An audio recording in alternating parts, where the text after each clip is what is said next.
there has been an established sort of framework where we look at education as either having a potential to contribute to healing and reconciliation and the prevention of violence, as opposed to, using education as another layer of ideology, as politics, as something that is used and even seen as an accomplice to conflict. You're listening to Speaking of Language, a podcast recorded at the Language Resource Center at Cornell University. Each week, we explore a topic related to language pedagogy and second language acquisition. This week, on Speaking of Language, Larisa Kasumagić Kafedžić, a Fulbright Visiting Scholar Fellow at Cornell from the University of Sarajevo, explores how language instructors can embrace a pedagogy of peace, justice, and conflict resolution. Welcome to a new episode of Speaking of Language. I'm Angelica Kramer, the director of the Language Resource Center at Cornell University. And I'm Sam Lupowitz, the LRC's media manager. We welcome Larisa Kasumagić Kafedžić to the studio today, who recently gave a talk as part of our monthly LRC speaker series on language and peace. This topic is particularly timely and important in the aftermath of the recent shooting at Michigan State University, where I spent 18 years studying and working. Dr. Kasumagić Kafedžić will share with us what peace-building in language education can and should look like. Welcome to Speaking of Language, Larisa. Thank you. Thank you for having me. So, Larisa, you currently are a Fulbright Visiting Scholar Fellow here at Cornell, originally from the University of Sarajevo, and you are working on a research project that's titled Teachers as Agents of Change, Education for Peace and Social Responsibility. You are not a stranger to Cornell. Please tell us about your background and your path with languages. Great. So thank you, dear Angelica, for having me this early morning, right after the talk. It's been a pleasure to have been associated and connected to the center and to the wonderful people who are very passionate about language pedagogy. As you said, I'm not new to Cornell University.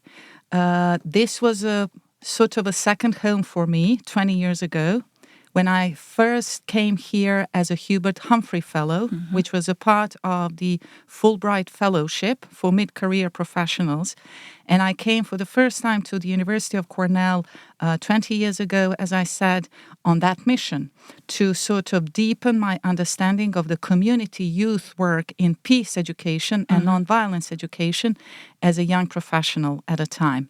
I already had my degree in English language teaching when I came to the University of Cornell, and I did teaching for several years in several high schools in my hometown of Zenica in Bosnia and Herzegovina. After the Hubert Humphrey year, which I did through the association with the International Development and the School of Education, I continued my education here pursuing my master's in international development with particular focus and concentration in education. So the work that I did as part of my master's project at a time, 20 years ago, was related to exploring the potential of youth work and child work in connection to something that is a framework of participatory action research and peace education in the community work of Bosnia and Herzegovina. So I lived here for 3 years. I have established deep connections. It was one of the most important experiences in my life. It was very formative for me at the time because I came in my late 20s. And I have established a lot of connections. I have been influenced by a lot of theories, a lot of wonderful peace activists through the theoretical frameworks, but also through the reaching out to the community and other professional organizations, one of which is also the Facing History organization that I mentioned yesterday.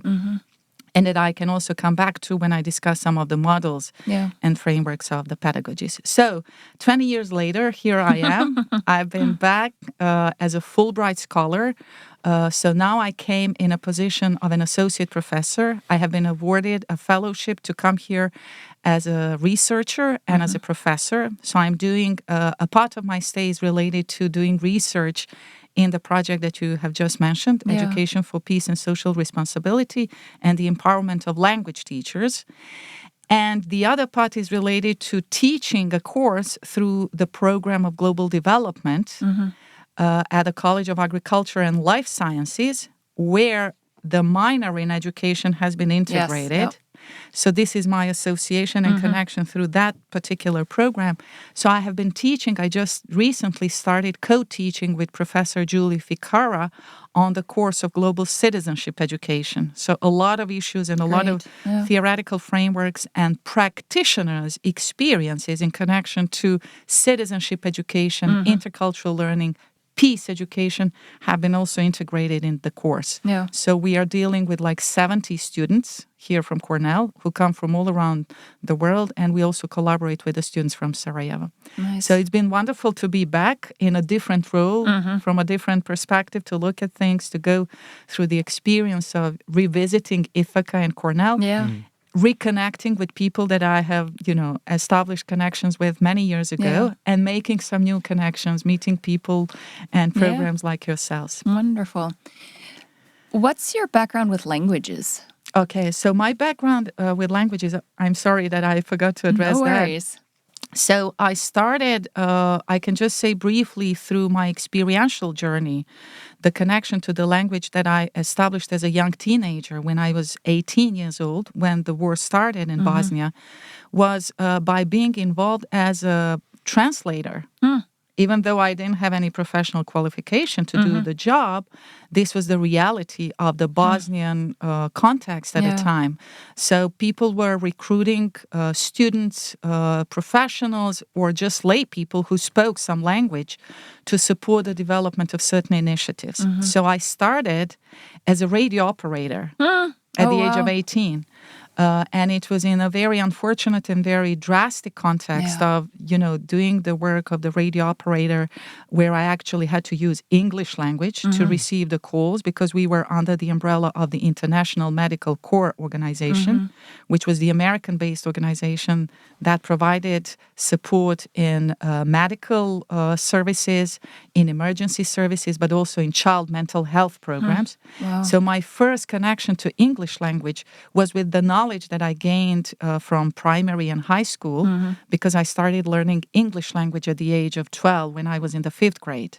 And I was always very passionate with languages, even though the school system favored my math orientation. Like they really favored my math and physics, but my heart was pouring into languages, and I did some extra classes. I did a lot of poetry with Blake and Yeats, even at the level of primary education. So I was really passionate. I listened to the songs. I enjoyed Ray Charles records that were given to me by my father. So this was really like my soul was always like inclining in the direction of really getting the spirit of the English language through culture, through music, through eurythmics. Like I remember also a lot of music around in English language. So accessing literature in war trauma and the effects of the war trauma on children from the Second World War, which was some of the first tasks that I have been given as a young translator and administrator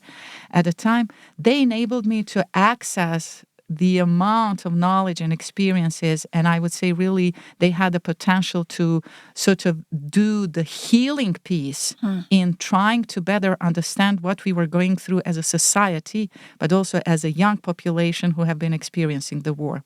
So after the war was finished, so I did that work for several years because I couldn't go to formal education at a time, because for 4 years I had this gap in education. We couldn't go to Sarajevo, which was under the siege. So in 1996, when the siege stopped, I traveled in early May to do the entrance exam at the Department of English Language and Literature, because this was a sort of a natural orientation towards the language. And as I said yesterday in the lecture, my idea was not to earn a degree in teaching, but it was really to experience literature and to have that access to normalcy of education, where I saw the potential of English language, literature, history, and culture to sort of do this healing process, the continuation of the healing process and reconnection with people who have been interrupted in their educational journey. So I did, this was the connection. I did my bachelor degree in English language and literature at the Faculty of Philosophy of the University of Sarajevo. So this was the building that was like without any glasses at the time when I entered the school as a young student. So we were freezing in classrooms, like doing lots of writing, but really being very fortunate that we could have established something that was reconnection to the normalcy of being a student. Yeah. So this is my first connection and memory of, being in school and exploring the language, learning about the language and really experiencing many other cultures through the potential of English language. So later on, the connection has been again through my PhD, because the master's program that I did here was primarily concerned with education, because I have tried to combine this education field with the language field, since I felt that being naturally integrated in the way I have been and the way I started my professional career. And my current connection to the language is the position that I have established now as a teacher-educator at the University of Sarajevo, where I have been teaching for the past 16 years. And I have been involved in the teacher education program of the English language teaching. So I have established the curriculum for teacher education. I have started lots of new courses in language pedagogy. Therefore, this really interest in the work that you do as a center. And this is another layer of the connection to the language. Regarding other languages and the connection to them, I learned German when I lived in Germany for a year as part of the Ausländer Center, where I tried to learn some basic German. This was 30 years ago. So I did, go through the beginning courses in German. I remember pronouncing some words with the sound of English. Like I remember the word wirklich, like pronouncing it, oh, wirklich. And remember my teacher telling me, you are not for, better stay with English. And, but I also remember going through that experience, at a young age. The fact that I haven't really perfected my German was that I used English at home with the family that I lived with. And so, but I do have some feeling and connection and deep sort of relation to the culture of Germany because of the reason that I spent some time there in some of the most difficult times. And it's my wish to reconnect to German at some point. And I also started learning Japanese. Oh, wow. When I lived in Japan 6 years ago. And I wanted to try out the adult education sort of approach to learning a new language. And I'd better not speak about my knowledge in Japanese because that was really difficult. Yeah. So I have had the attempts of learning some other languages with, more or less success. But this has been the connection to the language. Great. In your talk, you distinguished between peace education and peace pedagogy. What is the difference between the two and how do they intersect? Okay, so one of the first experiences that I have established as a young professional in the field of doing nonviolence education and nonviolence communication has been related. Later on, I would realize the whole theoretical, the bulk of literature, the canon of literature. Later on, I would establish this as a particular field, and I would learn more from the field that has been framed for 60 years now, 60 plus years now, as a field of peace education. So within the peace education, the focus, if we contrast it with peace pedagogy, and we are very careful in distinguishing between the two, peace education is primarily concerned with something that is the contents of what we teach. So it would go through different models that are offered that are basically framed within the principles of teaching about the values for peace and the promotion of nonviolence and constructive conflict resolution and nonviolent conflict resolution. So a lot of models that are out there in the field of education would be counted as a particular canon of peace education.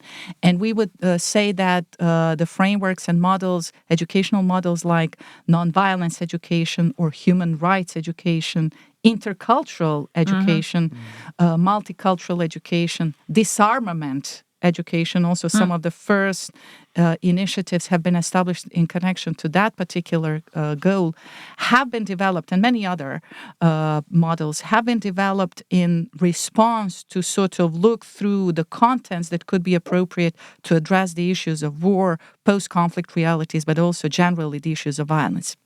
As opposed to peace education, in the book that my colleague and myself, my dear colleague and a friend, Dr. Sarah Clark Habibi, and I, we have been involved in designing and developing, co-editing a book volume that is coming out very soon on peace pedagogy in Bosnia and Herzegovina, theory and practice in formal education. So we have established this distinction with a goal to really differentiate between what we teach, which is the peace education with all these different models that are existing, as opposed to understanding how we teach and what are the reasons we choose particular strategies and methods in our approaches to teaching. So what is informing our decisions and what strategies we would use and how we position ourselves as educators, language teachers, but also in any other field. So this makes peace pedagogy sort of a field where we think more in terms of the strategies, the methods, the principles, and the reasons. So why and how we teach. And under the framework and under the umbrella of peace pedagogy, there are numerous also principles that have been informed with lots of research and theories. I'll just mention briefly several of these that are also of relevance for language education, like democratic pedagogy, participatory pedagogy, and intercultural pedagogy also in terms of the strategies and methods that we teach. And since recently, there have been established pedagogies in the context that are really critical for the post-war Bosnia that are related to healing and reconciliation pedagogies. And since recently also decolonizing or decolonial pedagogies that are becoming very important. They are now very new in the field, but there have been a lot of discussion and a lot of research already taking place in. And so this is the basic sort of framework that we distinguish between the two. So you also discussed peace linguistics. What is that and how does that intersect then with peace education and peace pedagogy? Yes. So peace linguistics is, I have to say, something that I was really passionate discovering since recently. And the fact that I have been focused more on the pedagogies and looking for the connection and intersectionality of how I can use the potential of language education to promote something that I have been deeply committed to and really dedicated to, which was peace from the early starts on, that I have also established in my teacher identity that is now becoming very explicit in the way I teach and the decisions that I make in my teaching. Peace linguistics is a field that has been around for more than 20 years. But the unfortunate truth and the unfortunate reality is that it hasn't sort of taken the ground and the priority in terms of explicitly sort of manifesting the values and the messages to the level that it should have. Is something that I have recently discovered by reading the works of this Brazilian educator, Francisco Gomes de Matos, who is considered a father or the pioneer of the field. And he did a lot of research, a lot of writing. So if you really research the work that he did through lots of workshops, teachings, publications, 20 plus years before, you would see that there have been attempts to establish this as a particular field within the applied linguistics and sociolinguistics. But there hasn't been a lot of efforts to really revive and put this at a sort of a, the priority position that I think it should have. So in 2017, we have some efforts by Curtis, which I also mentioned yesterday, who tried to, by publishing the paper on whatever has happened to peace linguistics or whatever happened to peace linguistics, when he actually tried to sort of point to this unfortunate reality that peace linguistics has not been around to the level and with the strength that it should have. Yeah. So the discovery of peace linguistics has been really rewarding for my own professional work because I see a lot of intersectionality, not just how we teach, what we teach, but also the potential of using language in thinking through more consciously about the contents and about the messages and about the pedagogical goals that we want to implement through the position of being language educators, language teachers. Right. One quote that really stood out in your talk was, "Education is never neutral. Neglecting the role of education in peace building can contribute to cycles of conflict and violence." Can you please unpack that for us? What does peace building in education look like more broadly and in language education in particular? Okay, so education is never neutral. That has been also established through some prominent researchers who have done some brilliant work in really questioning the role of education.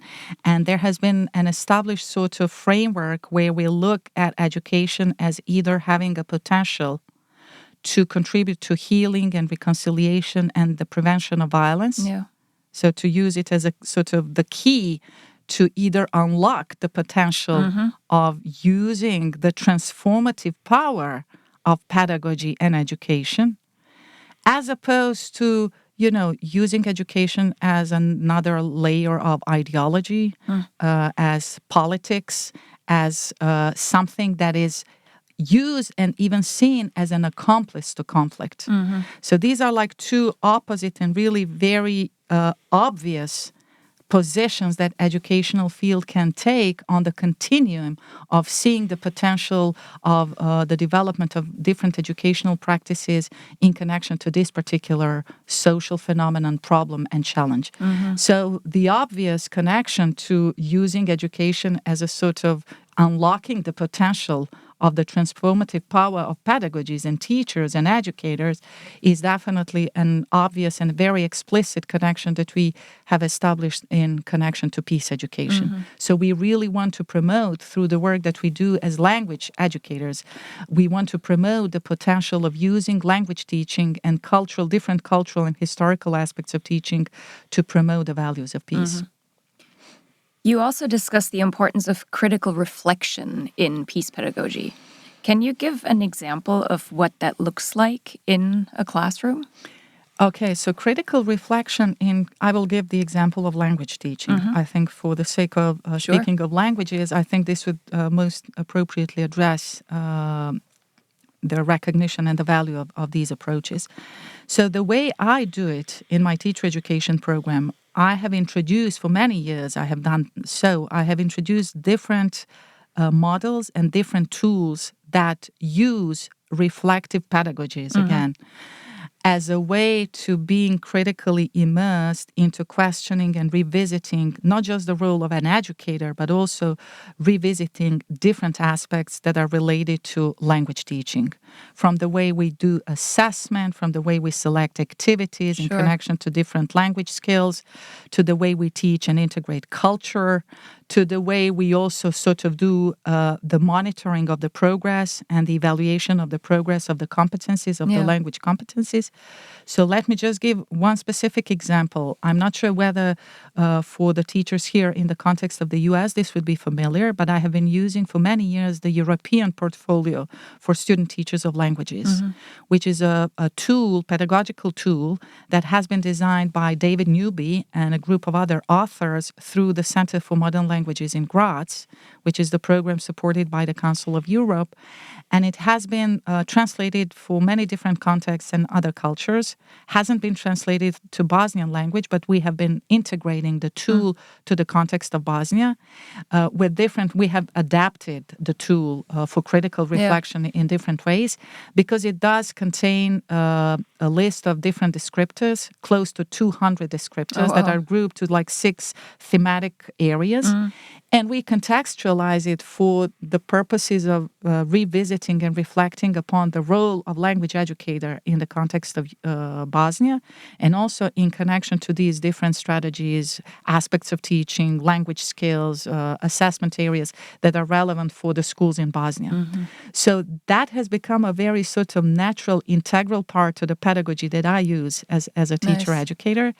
So we developed out of that, we use it not to sort of strictly position where you are, what you have achieved, but to develop the mindset of the language educators to become more reflective in their language teaching. Yeah. So this is giving them the tool to become more reflective once they leave the university, that they have this sort of mindset to continuously reflect upon and integrate these kinds of practices in their language teaching. So this is as brief as I could give as an example of something that is a very good and useful tool for introducing critical reflection. So out of that, my students would come up with like digital story videos to demonstrate, like to really integrate some of these aspects to demonstrate how they have developed over the course of time. Or they would come up with the posters, some of which I also presented yesterday, the posters on critical reflection on the journey that they have undertaken as language educators, as language teachers, or just through some very lengthy response papers, reflection papers, where they would also be engaged in very deep reflections on why they chose a particular strategy, and if they look back, what things could have been changed. So this is also framed in the action research models that we also teach in connection to such tools, to give our teachers a more sort of critical reflection, as I said, framework of thinking, but also the research tools that they can use in the classroom, which are also supporting the process of critical reflection in language teaching. Great. Where can our fellow language educators start today to integrate these concepts into their teaching?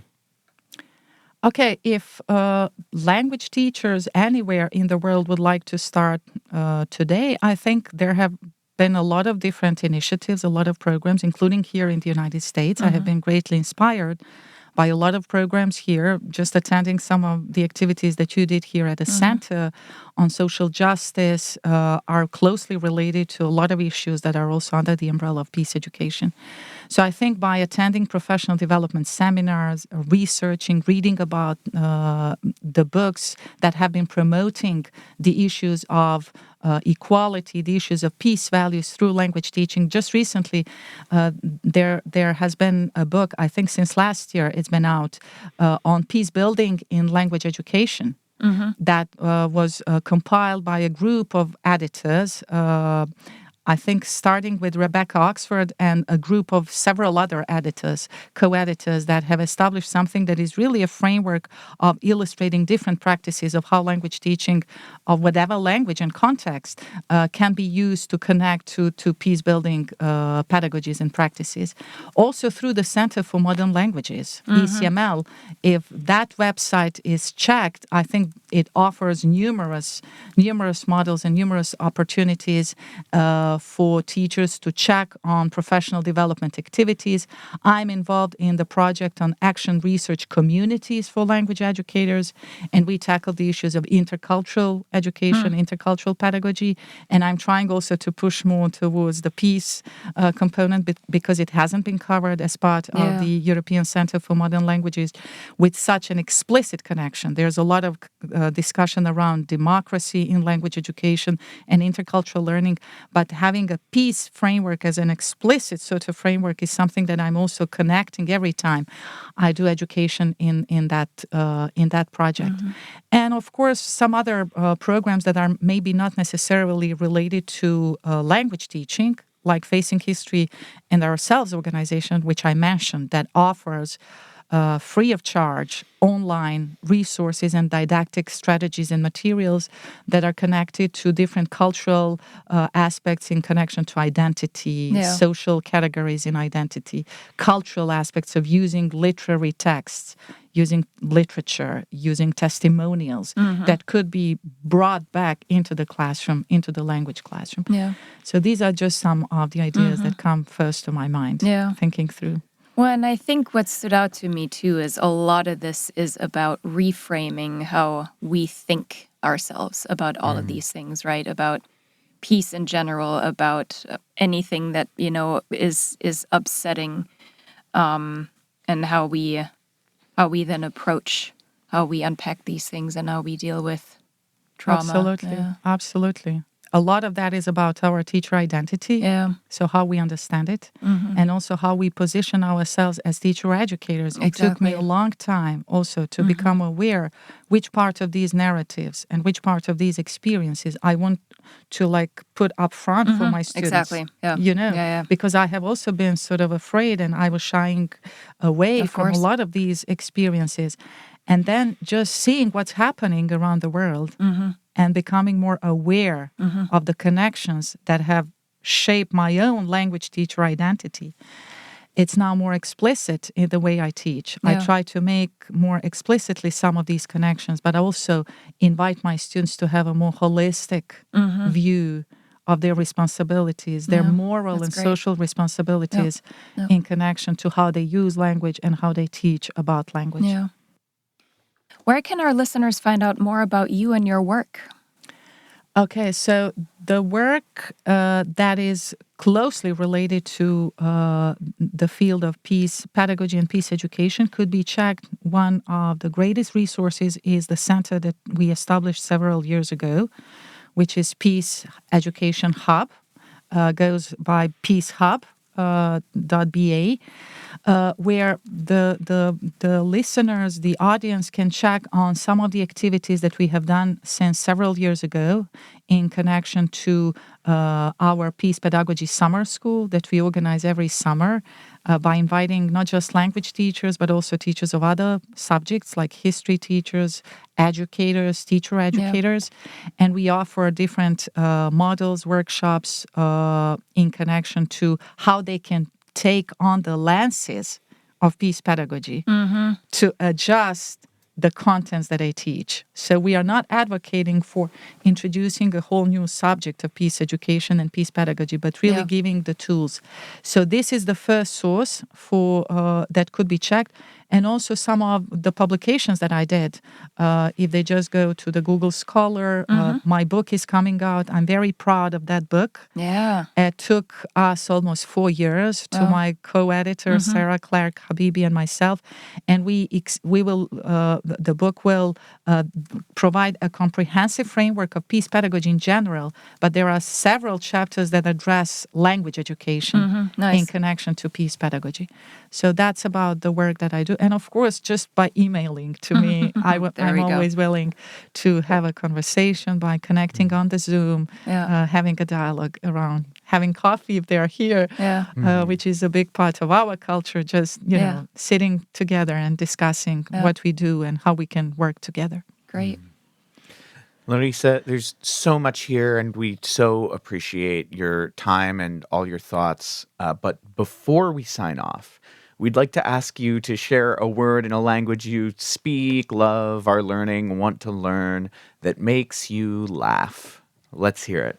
It was very difficult just looking at the question this morning, first thing when I woke up. So what makes me laugh after all these serious topics? And, but I thought of the Japanese language that I tried learning, far from the fact that I have managed to learn. I know several phrases and words. But one word that really kept my attention when I lived in Japan and taught in Japan is the word inemori. Inamori.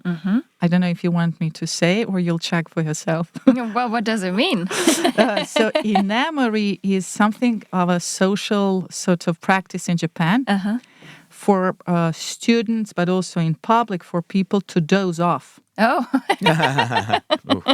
So I've experienced it personally as a teacher, seeing my students dozing off during the class time and thinking that I was one of the worst teachers ever.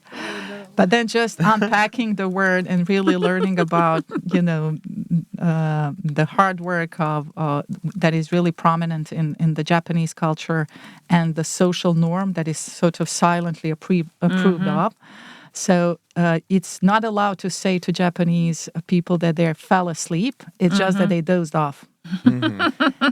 So learning to live with that as a teacher in a classroom was something of an intercultural challenge that I've experienced. Well, I can tell you nobody dozed off during your talk or during this podcast. Okay, good. Thank you. Well, Larisa, thank you so much for the important work you do and for speaking of language with us today. thank you for having me, and I'm really hoping we'll continue working together and giving our contribution to make this world a little bit better place for everyone. Yeah. Thank you. Next week, we are joined by Joe Dale, an independent languages consultant from the UK, who The Guardian described as a modern foreign languages guru. We will chat about the intersection of educational technology and language learning around the world. Until then, Auf Wiederhören! The Language Resource Center is located on the ground floor of Stimson Hall on Cornell's main campus in Ithaca, New York. Check us out on the web at lrc.cornell.edu. or follow Cornell LRC on Facebook, Twitter, and Instagram. Speaking of Language is produced by Angelika Kramer and Sam Lupowitz. Recorded by Sam Lupowitz. Original music by Sam Lupowitz, Dan Gable, and Joe Gibson. Thanks also to the College of Arts and Sciences at Cornell University. As a reminder, the ideas and opinions expressed on this podcast do not reflect those of the College of Arts and Sciences or any other official entity of Cornell University. We thank our listeners, and do stay tuned for our next episode.